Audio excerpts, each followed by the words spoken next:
Dreda and Tony, thank you so much for coming to hang out with me this evening. Thank you so much. I'm gonna say something right from the off. You called him Tony. Oh, I'm so sorry. No, it's all right. Just for everyone to know that Ryan's real name is Tony. That's how we all know him. So today, when we talk, he'll go from Ryan to Tony to Tony to Ryan. I'm gonna reset it in my brain, and you are going to be solely Ryan. I'm so sorry. It's because I feel like I know you as an individual, and I know that that's your name is Tony. I always want to make sure that I've got that right, so I forget occasionally that you're all. Let's start there, shall we? Why did you choose to pick a kind of nom de plume, as it were? I mean, it's a unique opportunity to change your name. Yeah. But I only had a very short time to do it. So I was thinking of all of these really clever names that was sort of arty and referencing things. And when I looked on Amazon, all of these names had gone. So in the end, I put two together, which made Ryan Carter. And everybody I've spoken to said I come from a white flight council estate, white flight London suburban council estate. And everybody said you couldn't have picked a more white flight suburban council estate if you tried. So maybe it was meant to happen. I like it. It's got a real hard sound. Ryan Carter. Don't mess with Ryan Carter. If he wants his money, you better pay him. Yeah, I wouldn't like mess with you in a dark alley. It sounds like someone that you should be a little bit scared of. Well, I'm quite tough on the internet, but not in real life. Who are the people that inspired the name? Did you say it was two people? You borrowed the Ryan and you borrowed the Carter? I can't even remember now. Ryan was a surname. It was something Ryan. I mean, I went through loads. I really did. Yeah. There's so many authors out there, and you don't want to pick the same name as somebody else. So yeah, of course. Ryan.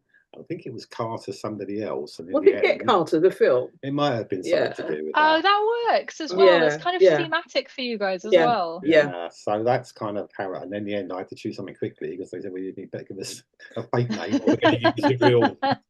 So that's how it ended up like that.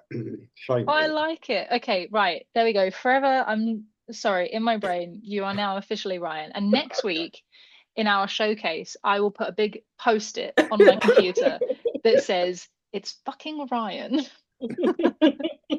Well, it can get confusing. We've done broadcasts before. Oh my God, the Radio 4 one. Radio 4. Oh, front row, live. It sounded like all four of us there. There was Ryan, Tony, Dreda, and the host, whoever that was. It was Tom Sutcliffe, yeah. So it did get a bit confusing, yeah. Gosh. Maybe there is also a Tony. Maybe there's a third author here. And maybe. Well, it could be his alter ego, you know. Exactly. Maybe Tony will branch out on his own and do his own thing. And he should do all our work as well, actually. Well, maybe, maybe. Sold. I love that. I love that you've picked a bit of a stage name, as it were. Like my favorite kind of couple stage name is got to be Nikki French. Yeah. Like, I read Nikki French for years and years and years, and it wasn't until I actually interviewed them that I actually did the research and realized that there were two of them. Wow. And she's Nikki and she's Nikki Gerard and he's Sean French. Yeah. And I was like, what? That would have been the simple way to solve it. Yeah, but we like writing together. We enjoy. See, we like writing together because we actually met. This is a slightly boring, but I do like telling this. We met in a creative writing class at Goldsmiths College back in the days when universities did lots of part-time evening courses, and it was a creative writing class. So it's kind of been like the glue in our relationship. It's been one of the central things in our relationships. I will say this to people. I went for the first year, and I was a teacher as well, you see, and I wasn't sure how impressed I was with the course. And then Tony walked in, and I thought, oh, I kind of like got the a reason course to now. pay attention. Yeah, and then I thought, and then she asked me if I was going to come back for the second year, and in my head, I said to her yes, but in my head I added, I'm coming back, and the only reason I'm coming back is to get Tony, which I did get. I love that. All types of character you are, isn't it? Hey, you committed, you showed up, you got your man, and then the rest is history. I love that. I love that writing has kind of been part of your love story forever since the beginning, and now you do it every day as a living. Like what a crazy story. It is. It is really. I think at the time we were both kind of involved in our own kind of career. So that was back in the early 90s. And I was a teacher. I became a head teacher, worked in local authority. You worked in computers. And I was really passionate about teaching. I was really passionate about kids like me, who I'm from a migrant community. I'm working class. I grew up on a housing estate in the East End of London. I wanted children like me to have the same opportunities. And kind of what came with that was this real need to tell stories that I don't think people were hearing at the time. So for years and years and years, I wanted to write.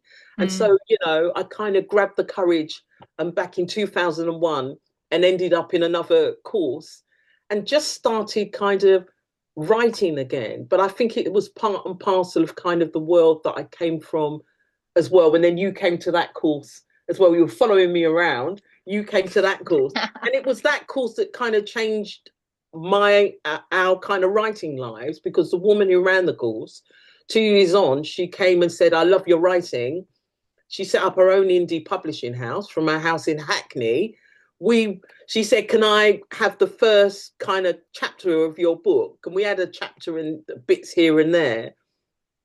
And then she came back 2 weeks later, her and a co-director of their publishing house, and said, we loved it so much, can we just publish the whole thing? And that's how we got published, without an aging. And then that book that I wrote, Running Hot, then went on to win one of the Crime Writer Dagger Awards for the best first time crime novel in 2004. And that's kind of how it all kind of, you know, happened for us, really. So courses have been really, really important to us. And I like to do courses. I'm kind of collegiate. I like to talk to people. I like to, you know, hear other people's stories and that. Yeah, and you're from education, aren't you? So maybe that's what it is. You like courses, but you're a bit more of a Lone Ranger type, aren't you? A lot of men are like that, apparently. I can do it on my own. I don't need any help. But Ryan, I want to know how you went from working in computers to showing up to a creative writing course that Dreda happened to be on. I think it was a natural progression from, if you like reading, that it's probably like you're going to want to start writing as well. So I think that was probably what it was. But I did have this rather romantic view of what it would involve writing.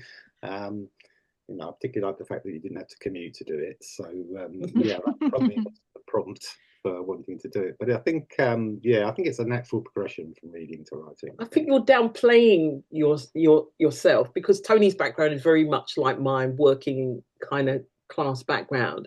But in terms of who you were, you're not going to make this sound boring again. You don't sound boring. He won't tell people, but I'm going to spread the word. You know that Tony kind of was Ryan. a lover of reading, and there's lots of issues sometimes with boys and reading in school. And he loved fiction, he loved non-fiction, but you like people like Balzac and other people. So you're not making me sound no. So you taught yourself to read in German and French, bits of Russian. And if you consider that's a kid from a working class council estate in Crawley, who escapes to another world through the medium of the books, through other languages, to me is absolutely phenomenal. It really, really is. So that's not boring to me at all. It was a different world in those days, though. What do you mean? There were more opportunities in those days. I mean, somebody like me could go to university in those days, and you could study, and you didn't have to pay anything. Whereas now it's a lot more difficult. Yeah. We're very conscious of that. For everybody now, it's much more difficult. Yeah. I mean, the fact that you and I were talking the other day, and you were telling me that, Ryan, you have 4 languages under your belt now. You taught yourself to read in 4 different languages. I sort of learned languages at school, and I might have done a bit of work afterwards. But again, he never studied language at university. I'm not downplaying anything. And one of the languages, ancient Greek. No, that's So we have this joke, don't we? I'll be watching Brookside while he's reading ancient Greek, you know. Yeah, I think I've been playing things a bit there. But anyway, Even Joe in the chat box is like, I can barely master English, and everybody else is over here with 4 languages. Okay.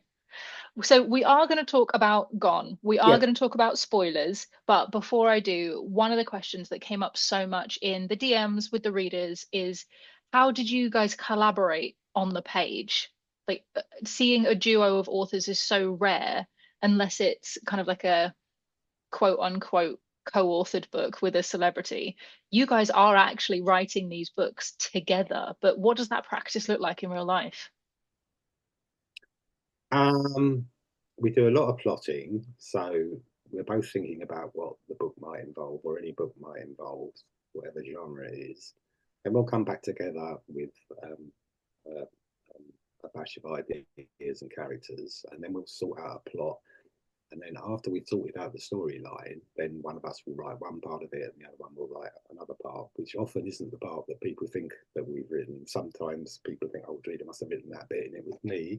Or sometimes people will think, I must have written that bit and it was actually Dreda. So it's kind of, we work together, but we work alone as well. I don't know whether we could sit in front of the screen at the same time. No, that could never work. In fact, we don't write in the same room. We have our separate offices. That could never work, because we write at different times of the day as well. I'm an early bird. I get up after six, do my exercises, and then I'm working till about 2-3 o'clock, and then you kind of wake up in your head about that time, and you're a much later type of writer. I think one of the things we do with the books is we are heavy plotters, like you say. We like to have a safety net. We like to think this book is going to actually be finished. And then there are particular characters that we gravitate towards. So sometimes if there's a scene with a particular character that I really like, I will write that scene. If there's another one, Ryan will write the scene with his character in it. And we like kind of working like that. Yeah, I think so. I mean, it does all have to be blended together at the end, and all the inconsistencies ironed out of style and what have you, but it generally tends to work. I mean, this book, I would say, is much more your style than mine, whereas in the past, we've had other books that have been more my style. We used to have a phrase when we were writing the other books, that whatever Ryan did, it'd have to be dreeded up. So I'd have to look at it and have to Dreda it up. But I think what was really interesting, because we've got the main narrative, but you've got flashbacks to the near past when the incident happened at the beach and the aftermath. And then you've got flashbacks to the two sisters when they were younger. Yeah. That kind of lends itself to people. Yeah. So the two sisters when they were younger, that was more, I did all of those kind of pieces, and that was nice for one of us just to take that on, do that piece really, and to have that kind of voice. And it's a third person voice, whereas the main narrative is a first person narrative. So you sit there and work it out. But I think because we've known each other, I think, for such a long time, it really, really works. There aren't many arguments. And that's Stu's question. Stu in the chat box has said, do you ever have any major disagreements over plot points? Because I don't think that my marriage would survive. No, well, ask the neighbours. They've heard the rifles. Yeah, things flying around.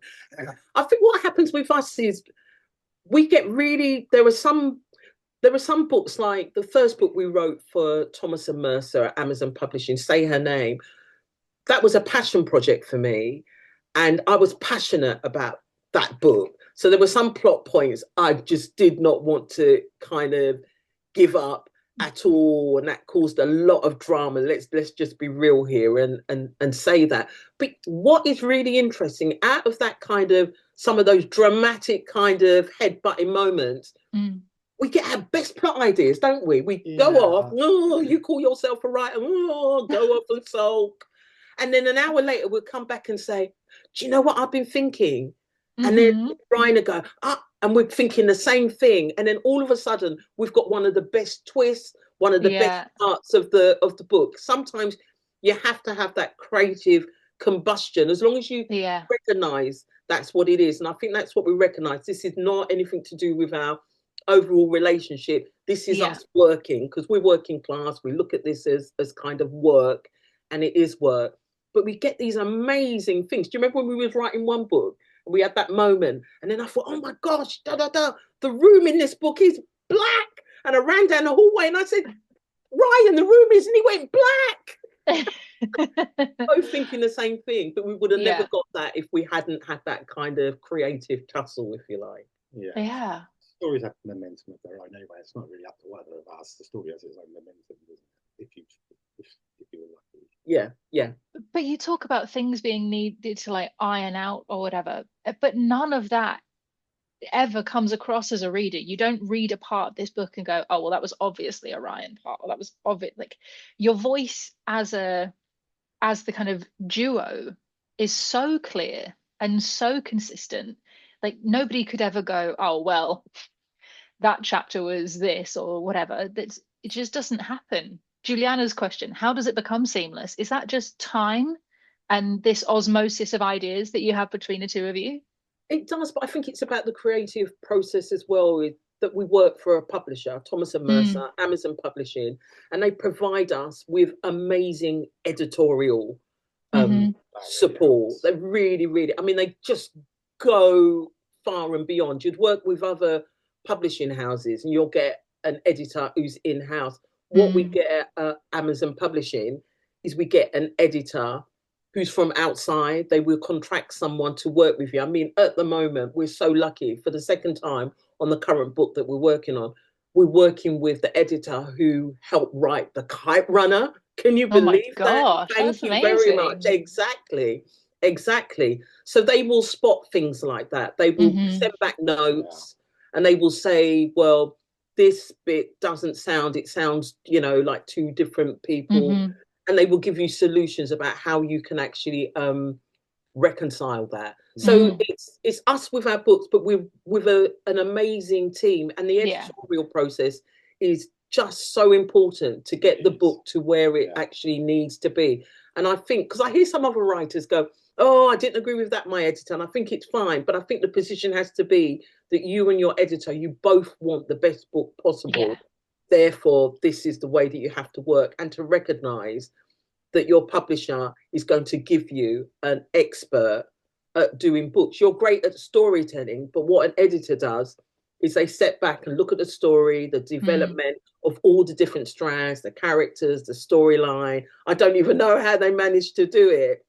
And that's how I think how we get it to be seamless in the end. Do you agree, Ryan? Yeah, I think that's true. I think, you can eventually, after it's been gone over enough times, and we both have to go over it enough times, and an editor has to go over it enough times, and a line editor has to go over it enough times, probably most inconsistencies do get ironed out. I mean, occasionally they might not, but it goes through so many different processes. I mean, we both have to read it, and an editor has to read it, and a line writer lots, and proofreader. Proofreaders. So most of the inconsistencies get ironed out. I mean, there are probably some there, although we'd probably be the only people who notice them. But you know what? I remember interviewing a really well-known writer many years ago, and for the radio, and he brought his book along, and when he opened it, there were all little notes actually in it. And I said to him, what's that about? And he says, well, even after it was published, I still was not happy. So when I was saying to him, you know what, mate, you need to leave it alone, move on, because you have to leave something after a while and move on to something else. Something is never, ever going to be perfect. Perfection does not exist. But I was really shocked to see this. And I was like, I've never done that. And I hope never to do that.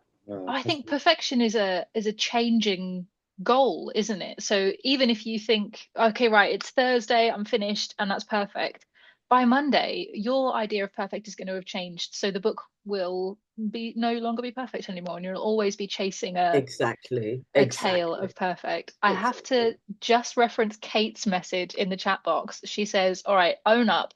Which one of you decided to make Olivia the ultimate bitch? Oh my God, what a character. Okay. That probably was me, actually. He did. When we were doing this, Ryan said, we've got to have a queen bitch in this. I don't think those were the words. No, they were exact words. Queen bitch in this. And you had a real idea. I mean, tell us, because she is your creation, really. Yeah, I think I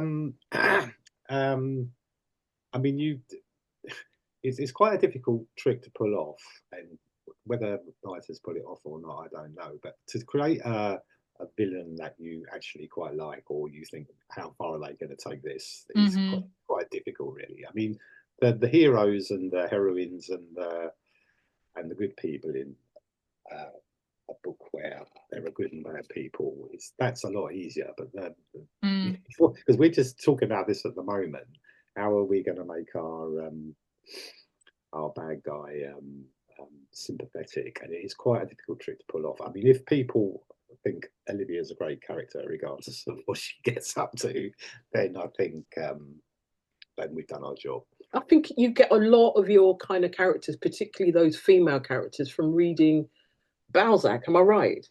That's what I pick up. You just get, when you talk about Balzac, you always talk about these women who are on the take, who are doing this, who are doing that. Yeah, but everybody's on the take in Balzac. So the women are on the take. I mean, I think you do.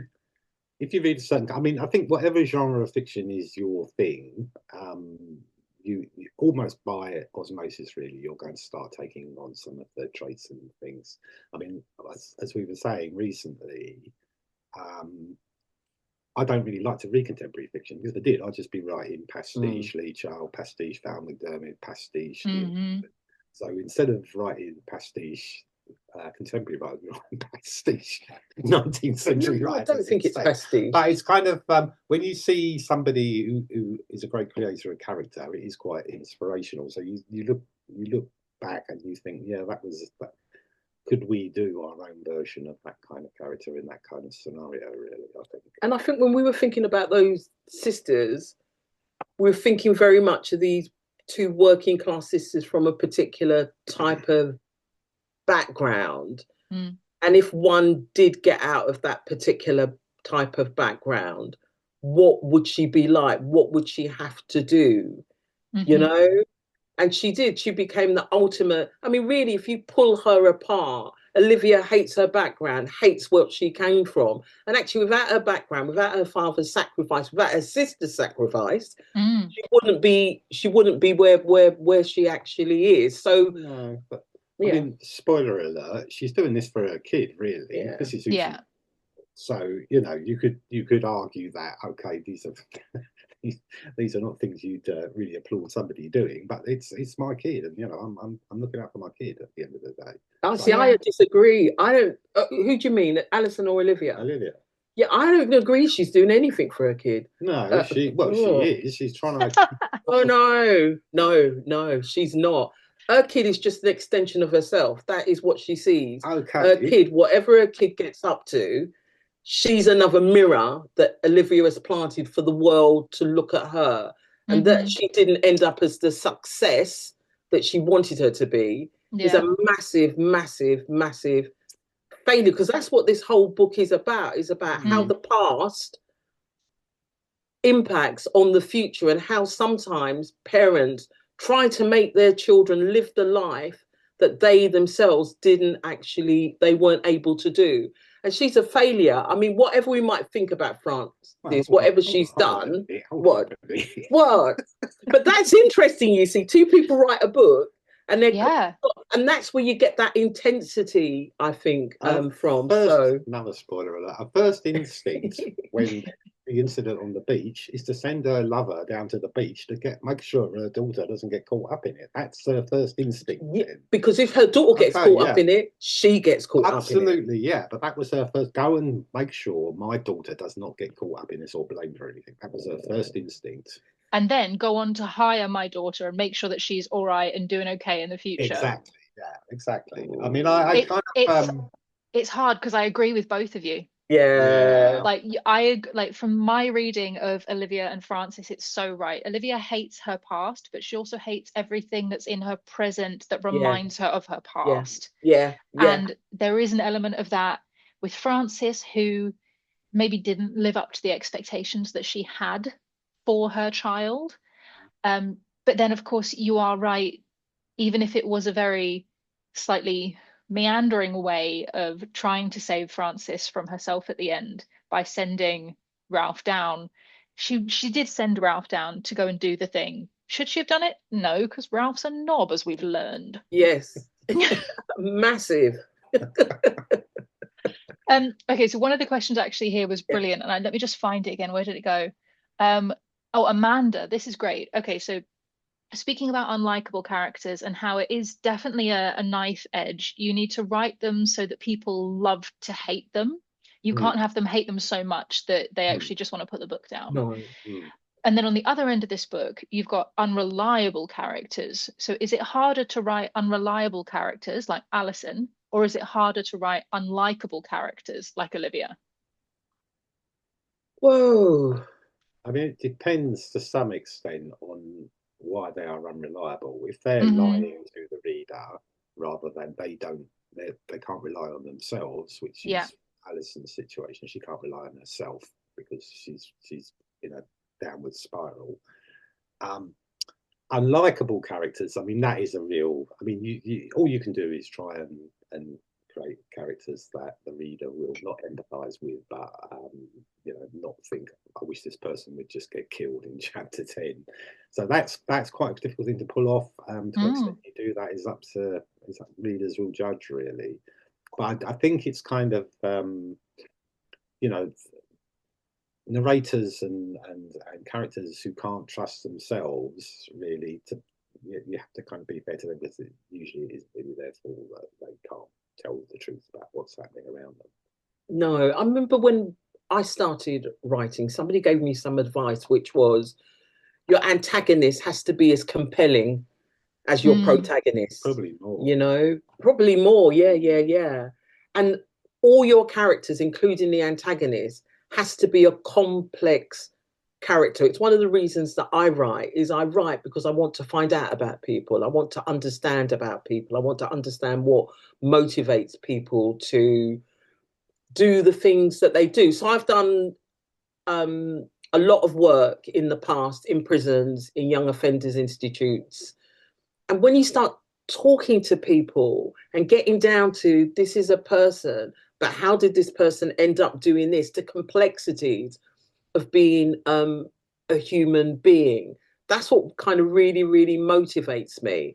And I think when we first started writing Gone, we didn't have that thread about the sisters. We knew they had a complex relationship, but we didn't have that narrative thread about their background in it, literally putting it on the page. And it was working with the editor who said, let's put it on the page. It doesn't have to be very long, but let's just get those snippets of them throughout their kind of life. And then through that, you get much more of a complexity about Olivia. The worst thing for us, I think, is for us to ever write a cartoon antagonist, a cartoon bad kind of guy. Yeah, just bad because they're bad. It's just not realistic in any way. No, exactly. And also, if I think about romance writing at the moment, there's a lot of women who are now kind of openly talking about, oh yeah, I love a bad guy, Well, why do they like a bad guy? Why do you like a bad boy?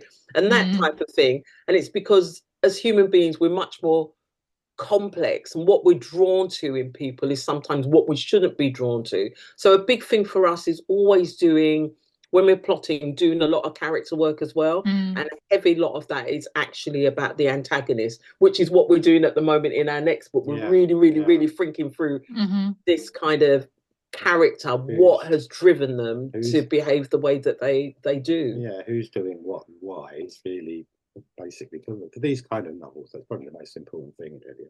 I mean, who's doing what and why, what's people's relationships and what's their real relationships is half of the struggle, really. So that's kind of what we're trying to sort out for the next one at the moment. Yeah, you call them matrix of relationships. What is a matrix of relationships that's kind of going on here? Yeah. That's really interesting. Do you find that you ever find yourself going too far with character? And by that, I mean, like, so much information about these characters that will never make it onto the page. Like, I've spoken to some authors who can say that they know what perfume this character wears, or they know what coffee order this character has, and that information never makes it into the book, but the author knows, and that helps, apparently. Is that a thing for you guys? I think not for me. No. I think sometimes I was going to say, he's going to glare at me now.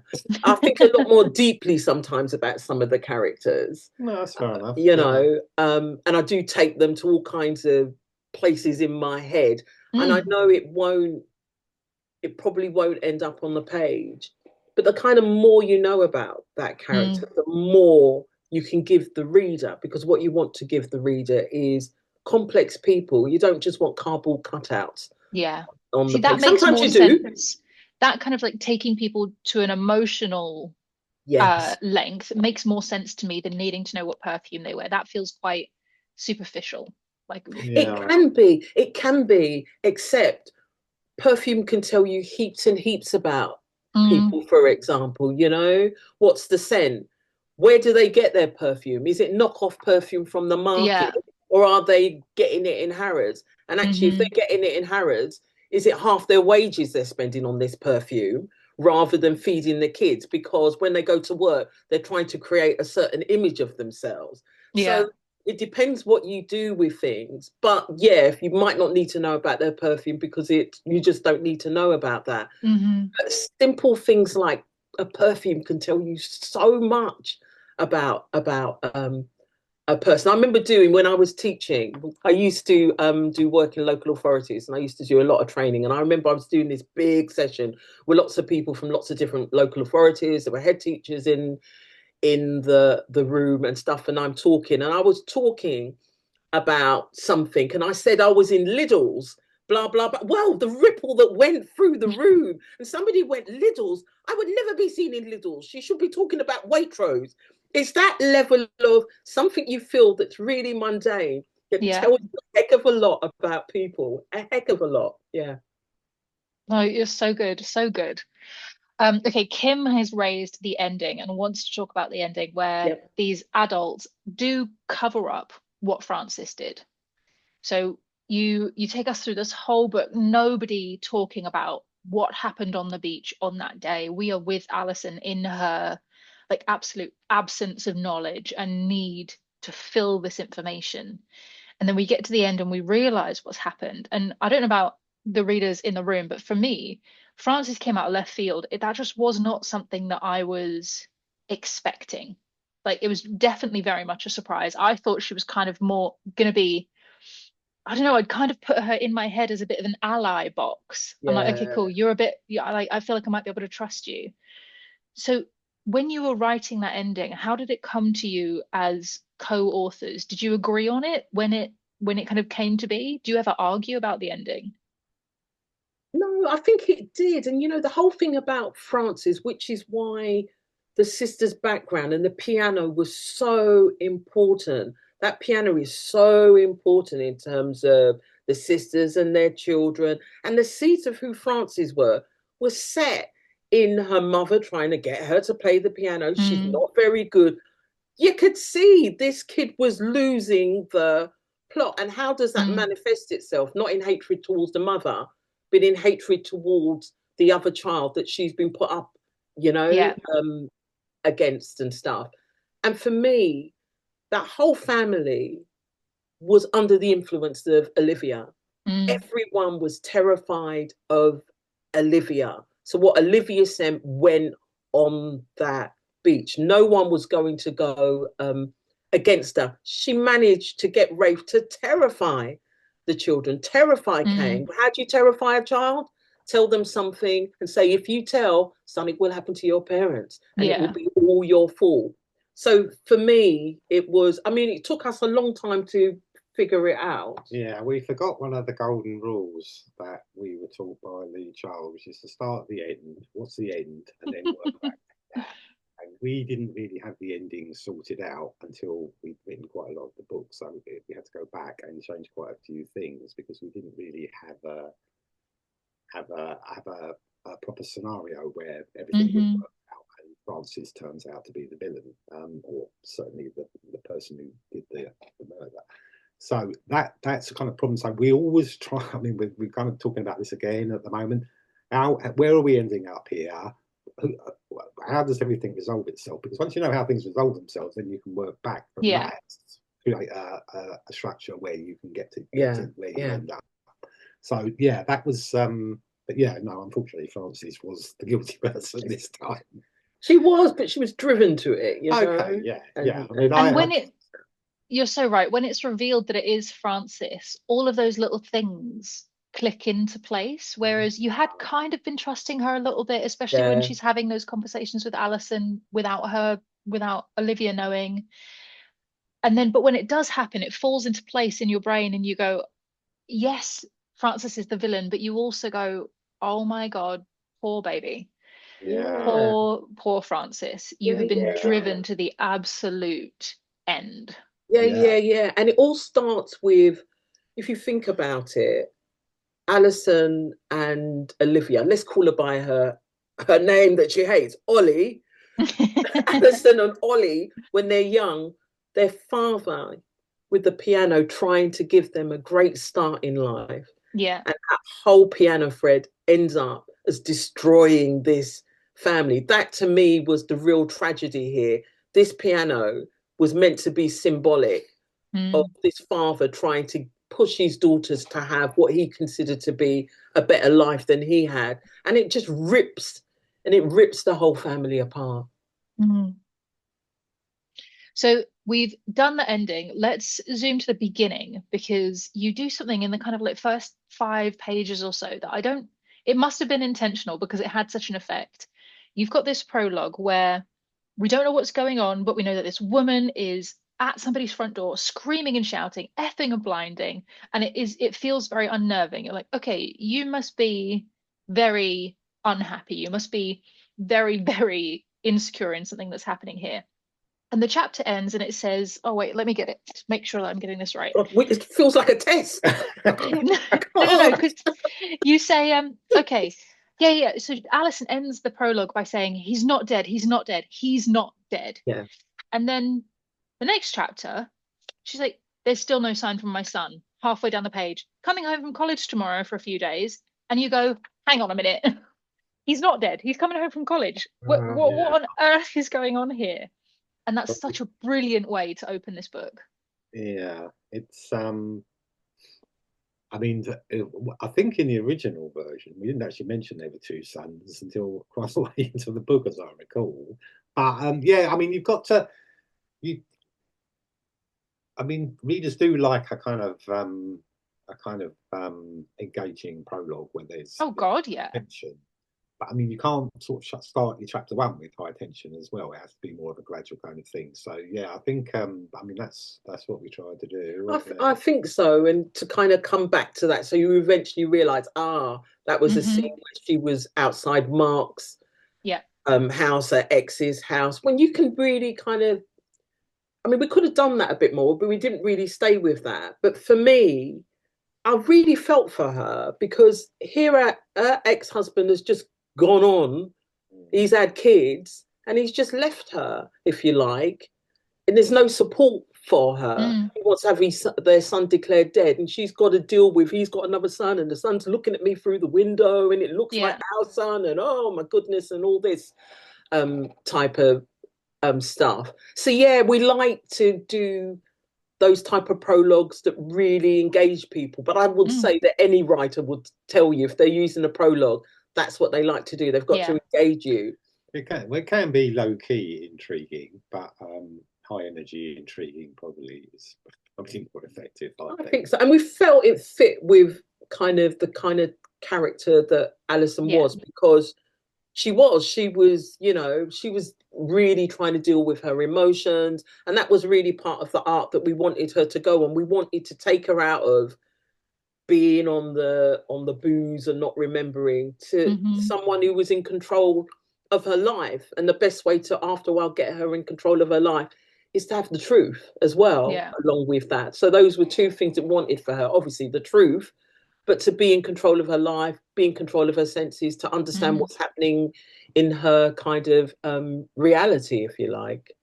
Yeah. And like Juliana said it, I hear some people don't read prologues and just skip. And John Mars, I was talking to John Mars a few weeks ago, and he said the same thing. He's heard from readers that just skip prologues. And I'm like, why on earth would you do that? What? That feels like absolute sacrilege.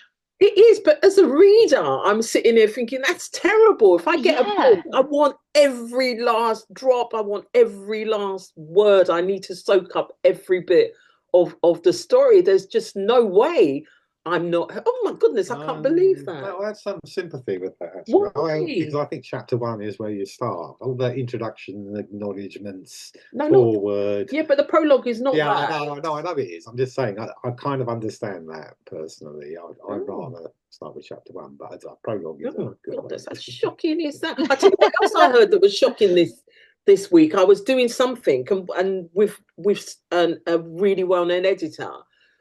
And she advises her writers don't use italics because apparently they found out readers don't read italics. And they just skip over, really. Yeah, I thought, is this true? Because I know some people will write their prologues in italics, sometimes flashbacks it's in italic. And I thought, whoa, I didn't know that. So maybe that's something to ask people on the read along who are here. Do they read italics? Yeah, because that's interesting. Of ditching them. Juliana says, you know what, I do skip songs. If there are song lyrics in the book, then I skip over them. But I do read italics for sure. Stu reads italics. Yeah, I'm trying to think if there is something that I would skip in a book. I think if it's a song that I know, and someone's put the lyrics in there, I would maybe skip that. But even if there was a poem or something that I didn't know, that I wasn't immediately familiar with, I would read that. And you know what? I've actually just finished reading The Lying Man by Andy Maslin, which is another Thomas and Mercer title. Oh, yes, yeah. And it was so much fun, such a great book. And I listened to it on audio, and he's got an author note at the very end of the book. And because I was listening to it on audio, it just kind of auto played. And the way that he talks about the book in the author's note, which is after, changed the way that I felt about the story, like for the better. It was just a different insight that made me look at things slightly differently. So yeah, I don't think I would ever not read the words that the author had put in the book, regardless of where they come. No, we don't like song lyrics because you have to get permission to use them. True. Exactly. But don't go down that road. That's what I don't. Yeah. True. Okay, well, I'm very aware that we're running out of time. We've got about 10-15 minutes left. So if there are more questions from the readers, jump those in the box. I have a question. So your previous book to this with Thomas and Mercer was Girl Missing. Yes. And then you have Gone, both of which have very strong missing person narratives, but both of which approach them in a completely different way. Yeah.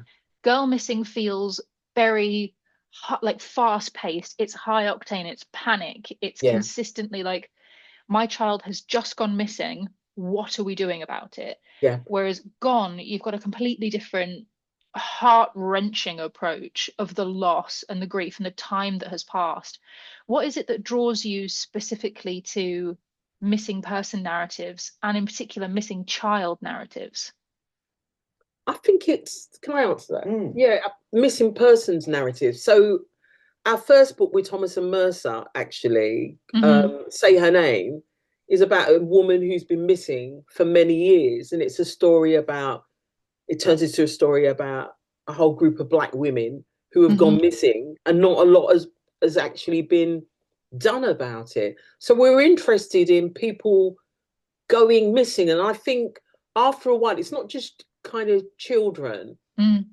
It's what that kind of does to families. And what people often say is, that's worse than finding out the person has died, because it's what happened to them, where are they? I mean, we were talking about it earlier, and you were saying a bit more about that. No, I was comparing. I mean, I've known an awful lot of cat owners in my time, and every cat owner has ever said to me that having your cat run over is far easier to live with than your cat just disappearing and you don't know where it's gone. And is it living with someone else that's been killed? Probably.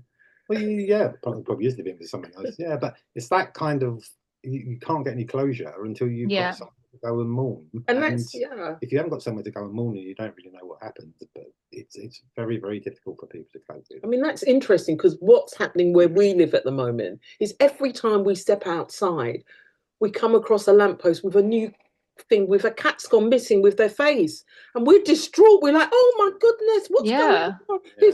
So it's that sense of people being distraught. I remember with Girl Missing, because it's a story told now, and in the past when her daughter Sarah Jane went missing, how she sits on the balcony every night hoping to see her child coming back. And she has to see that, she has to do that because just in case her daughter comes back, she's got to be there. So when something happens in the story and she's no longer there, what destroys her is, say she comes back and I'm not there. It's the whole sense, and what torments her throughout the book, and it's a bit like Alison, but it's done in a different way, is where is my child? What is happening to them? Has somebody got them? Are they happy? Are they sad? It's all the things that will go through a parent's mind. So it's not so much just missing children. It's missing people. That's one of the things that we're interested in, and obviously we're interested in lots of other things. But missing people leaves people tormented. It's like this week, I think. That's right. There's been this big story in the States. They finally found this woman 62 years after she went missing. Oh my gosh. And she went missing because in the 70s, because her husband was ill-treating her. She'd had enough and just left. So they've not published her name. They've not said anything about, because she's happy, because she's got this new life. Yeah, because she's got this new life. So that's the whole thing. When people go missing, sometimes it's not something sinister. It's something that's actually happened. And once again, it comes back to family, to the people who are closest to them, to the people who should love and care for them the most, really. Yeah. Actually, that cat analogy is perfect. I think people will understand immediately what that feels like. And that feels like, I don't, obviously not to diminish Alison's journey in any way, but that is what Alison is going through. You know, when a cat has gone missing, you lie in bed at night and you go, okay, but are they just locked in somebody's garage? Are they safe? Did they actually get hurt? And you will make up your anxiety will just make up worst case scenarios. Yeah. And that's what Alison had tenfold. Yeah. Because this is actually her son.